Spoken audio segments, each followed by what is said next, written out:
neck and then down into my mid-lower back, a little more on the left side. Okay. And whenever I try to like sit up straight, that was one of my New Year's resolutions. I'm trying to have better posture. Okay. Meditate with good posture. Yeah, yeah. Like, yeah, for a few minutes, it's like right in the middle of my back. It just Okay. hurts. Yeah. So, are you familiar with the concept of inner child?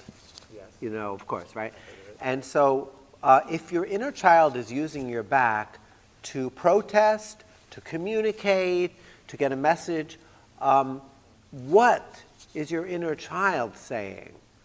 All this stand up straight and meditate and all that stuff. What is your inner child's reaction to all of that?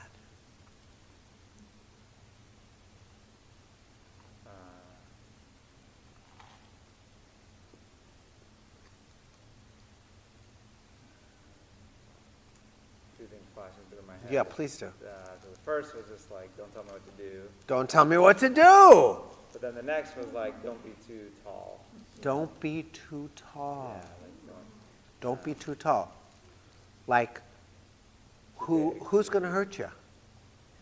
Who's going to punish you? What's so scary? First of all, did your father or mother say, don't be too big for your britches, don't think too highly of yourself? Did you get any messages from your family around that? no, No, not in words. not in words, but maybe a little bit energetically? I wonder. My dad is not that strong. He's not a strong, powerful man. Is that what you're trying to be, Dave? A strong, powerful man? Yeah. You are. Yeah. And what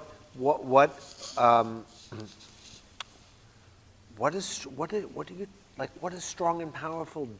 What does that look like? What does that mean? What are you trying to overcome or push through or manifest? What's this strong, powerful man look like to you? And how come he's not you right now? Come on, let's do some therapy. Come on, we got 5 minutes. I mean, I think I largely have become that. So it's not. Yeah. It's not like, So you own that you're a strong and powerful man. Yes. Yeah, yeah. Isn't that nice? Yeah. Publicly? Yeah. In front of people? I'm proud of you. Thank you. I'm celebrating that you can say that. Yeah. And so let me ask, like, where are you maybe pushing too hard? Too much. Not listening to the wisdom of your body or the wisdom of your inner child.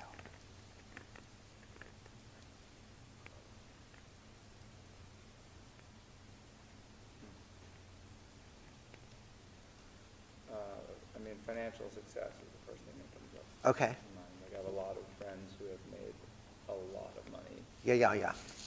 And you're pushing yourself to try to get into that category? Yeah. And do you feel shame that you're not in that category? Not a tremendous amount, but There's a little bit of shame, a sliver? Yes. Uh-huh. A little bit of like I could have, or I ought to. You ought like to. I should be at that point, or I could be at that point. You could be. So, If you were doing it right. Yeah. You suck. Not quite that. It was. Good. It was. It was that. But it's not, but you don't own that you suck. Yeah, for a long time it was, you're not worthy, so go prove that you are. And largely transcended that, but not completely.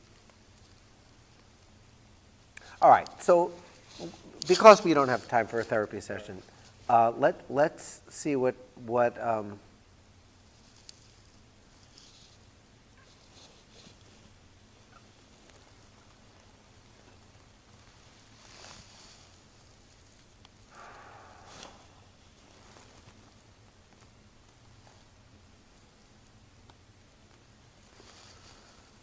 all right, so I'm giving myself permission to kind of like what Spock used to do with the mind, except I'm empathically tuning into your body.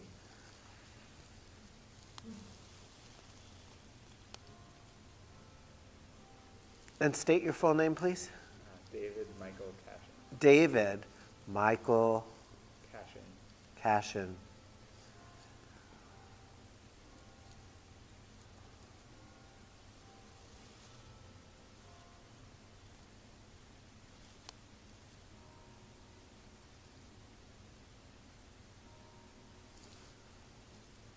All right.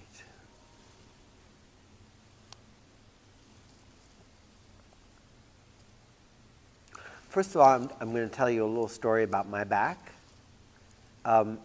When my girlfriend got pregnant, I developed back pain. And my chiropractor would give me some relief, and then it came back, and relief, and then it came back. And when my daughter was born, 2 weeks after she was born, I had no more back pain. And what I noticed was that, like, I had a belief that I had to, in a sense, do what my spine and the universe do together, which is hold me up. I am held and supported by the universe, and my spine doesn't have to do it all. My personal power does not have to do it all. But because parenting, which is something I never thought I would do, was so scary and so unknown, my reaction was that I was going to have to use my personal power in a way that's overwhelming. I can't do it. There's something about this I can't do. And so my back took on the pain of not knowing how much I was supported by the universe. That it's not Scott the parent, it's the universe is going to be her parent, not just me. As I say that,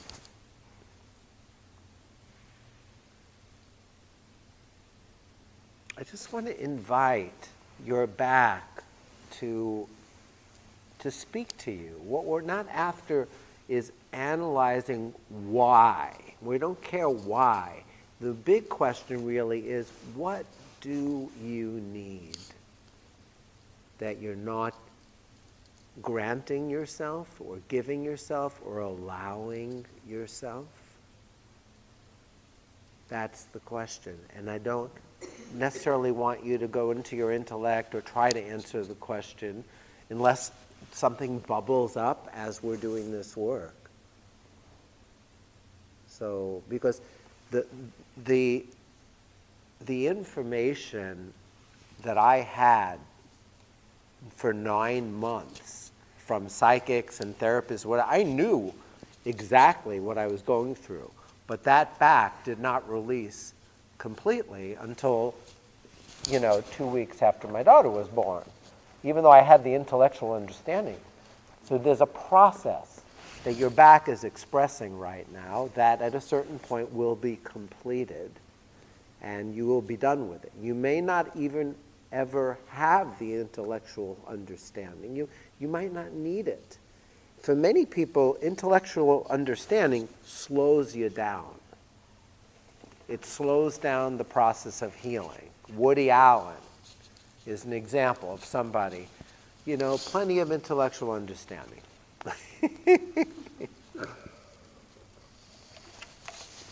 So you willing to do some tapping on this? Yes. And you willing to let me use my intuition on this? Yes. Okay. Do you believe in God? Not sure. Yeah. Do you believe in a supportive higher power that has your back? Most of the time. Okay. Just to be intuitively connected to you and honest with you about what I'm getting is that there is a disconnect between your personal power and you knowing the universe has your back. In other words, you have been developing your personal power, but you haven't developed to the same extent, in harmony, the yin part of your power. The yin part of your power is, I am supported. Life has my back. I am working in co-creative harmony with a higher power that holds me. That is what your back, from my intuition, is expressing, is I have to do it all myself. I have to hold myself up, hold myself high, and it's me doing that work. It's like I want to believe, but just in case I'm wrong, I better. You better hold yourself up. Yeah. Yeah. Yeah. So that and and you've come so far with that belief, with that way of doing it. You've come very far. Yeah, I went from zero relationship with God or spirit to like much more active seeking and experiencing, but it's still not fully, I haven't fully surrendered and trusted. Understood. And I would just say you're ready to develop more of your yang. You don't need to believe in God. This is not like about God, but it is about masculine and feminine parts of yourself coming into balance. And I would call that a spiritual process, but I work with atheists, and they go through this and they heal. It doesn't matter what you call it or what words you use. How many people here are relating to what I'm saying, what's going on here? Look around.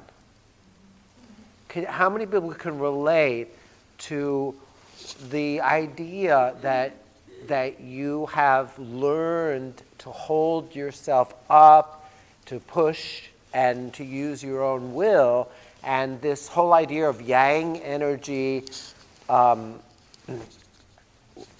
being part of the equation can be very foreign, even to women.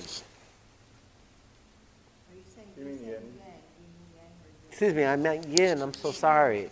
So even to women, especially women nowadays, feel very much often like they're the ones that have to hold themselves up and push through and get somewhere.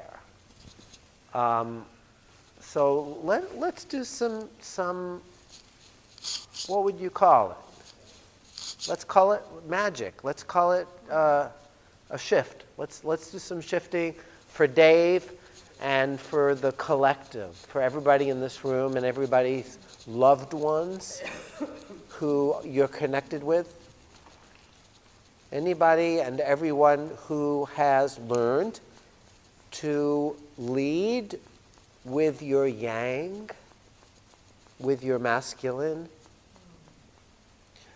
In fact, before we tap, I just want to say it's my personal belief that where we're going as a world and as a culture is we're going to a place where feminine energy is in the driver's seat, masculine energy is backing it up, supporting it, holding the door open, but trusting the intuitive, supporting the intuitive, holding the intuitive, asking the intuitive what she needs.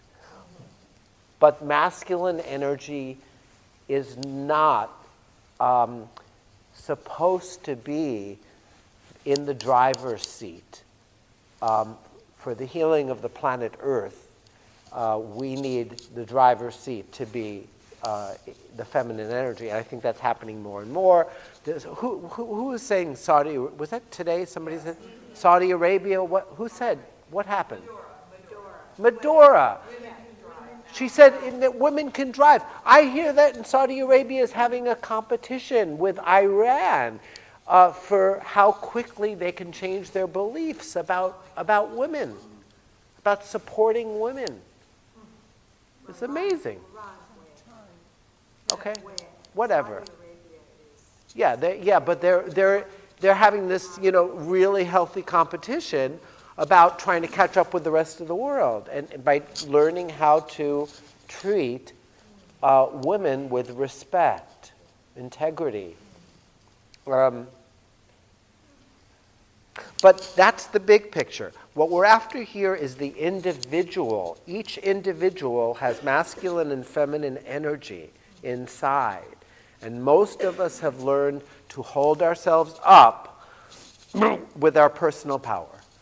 And it usually manifests as back pain, neck pain, control issues in your relationship, an inner child saying, you can't make me, while a disciplinarian, punitive, masculine energy says, you should, you have to, you have no choice. You should, you have to, you have no choice.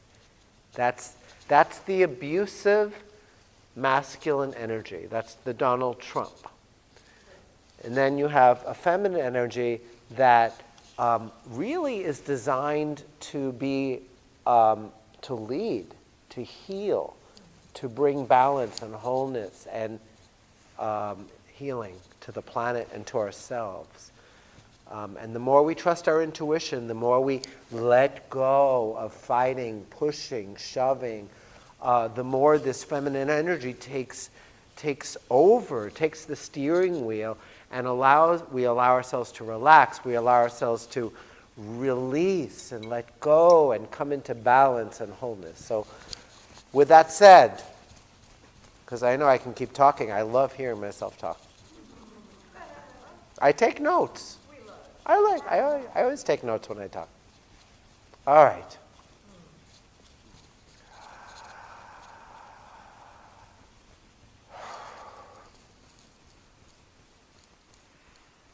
Even though I was taught to hold myself up,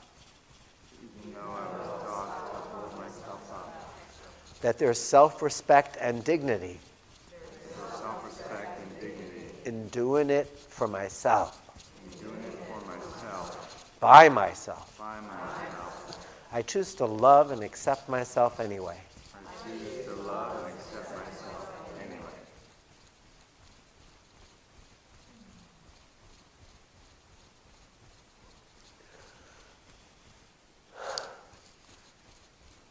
Even though I was taught to hold myself up, to pull myself up by my bootstraps with my own personal will, I choose to love and honor myself anyway. Even though I'm afraid of my weakness, and I think my weakness is my feminine energy, my vulnerability. I choose to love, honor, and accept myself. And I'm willing to drop the judgments that I've been holding about my feminine, my vulnerability, my so-called weakness. Yeah, just choosing to let it all go. All the judgments. Start with a clean slate.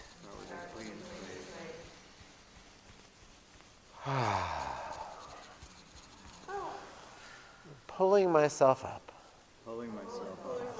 by my bootstraps. Holding up. Holding myself up. Holding my back. Holding my body. Standing up straight. Being a stand-up man or stand-up guy. Standing up. Right posture. right behavior, doing it right, doing it myself, doing it right, and doing it by myself.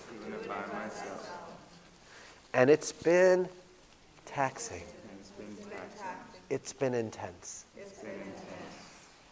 And whether I can call myself a success at holding myself up, or whether it's cost me a lot, I choose to be open to allowing more balance between my feminine and masculine sides. Making it happen. Letting it happen. Pushing hard. Relaxing. Letting go. Letting God. Letting go. Letting God. And part of me is scared. Is there a God? What is letting go? I wasn't taught that there was value in letting go, in letting the universe have my back. What the hell does that mean? All this fear of letting the universe have my back. All this fear of trusting that there's something outside of my personal power that supports me, that wants my happiness, that's looking after me. Something besides my personal power that wants to work with me and for me and as me. And this energy that some call God, that some call the feminine, that wants me to relax, that wants to co-create with me, that wants to have me lay down my burdens. I choose to trust that energy that exists. She wants to support me. And whether I own her as my own yin, or I call her Jesus, or Mary, or God, I don't care what the name is. I choose to trust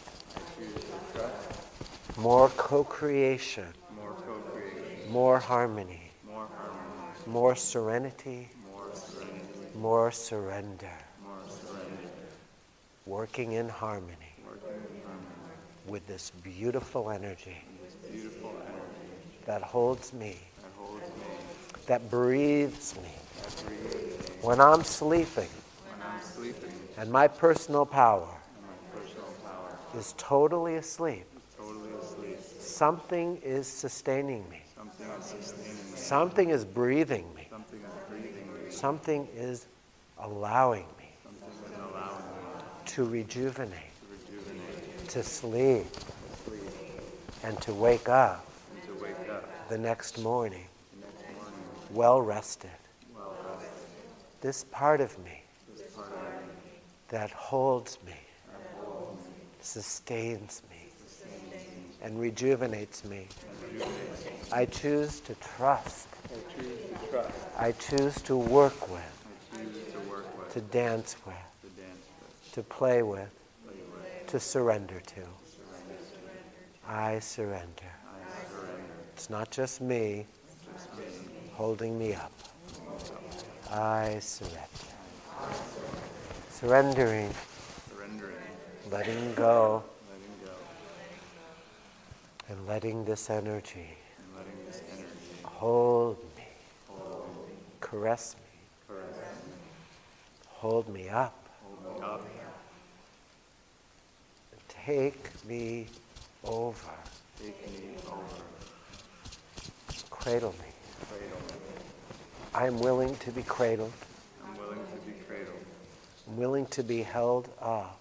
I'm willing to be held up. I love this energy. I love this energy. I choose to trust it exists. Choose to trust it exists. And whatever I'm most comfortable calling her, Whatever I'm most comfortable calling her, I choose to surrender. I choose to surrender. To be in co-creative harmony To be in co-creative harmony with this miraculous, wonderful energy with this miraculous, wonderful energy that has my back. that has my back. Nice deep breath.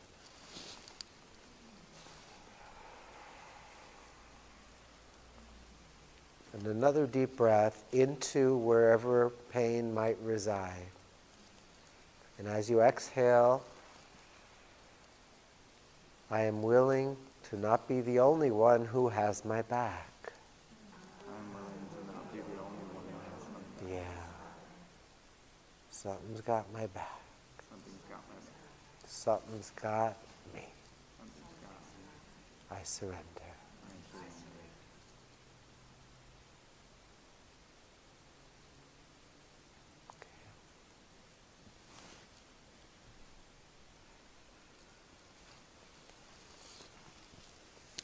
So I'm going to sing to complete this for all of us.